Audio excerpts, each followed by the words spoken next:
I'd like to invite you to my new workshop, Creative Strategies for Grief, at the New York Open Center on 30th and Madison in New York City.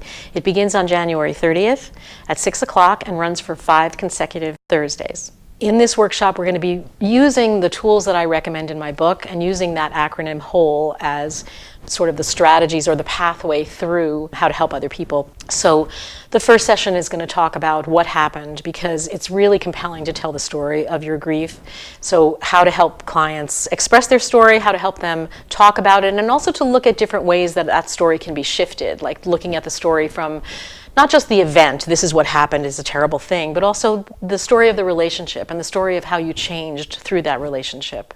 The second session is going to look at who am I, the identity crisis that people experience when they're grieving, and also how to do this. So there's sort of all the different practical things that people can do to get themselves through on a daily basis. The third session is opening to emotion, and we're going to spend the whole evening talking about emotion because it's just so unruly in grief, and how to hold that emotion for people, how to encourage them to process them in various ways, whether it's through journaling or drawing the energy that's inside their body, or just some very simple somatic things that we can do. The fourth session is going to focus on learning to live fully again.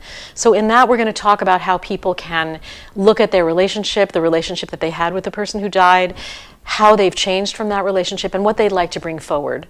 So it's sort of a personal look. We might use a timeline to look at that, and there's some other creative activity sheets that we'll be pulling out for that session, and some of those are either in Shattered by Grief or in my new book.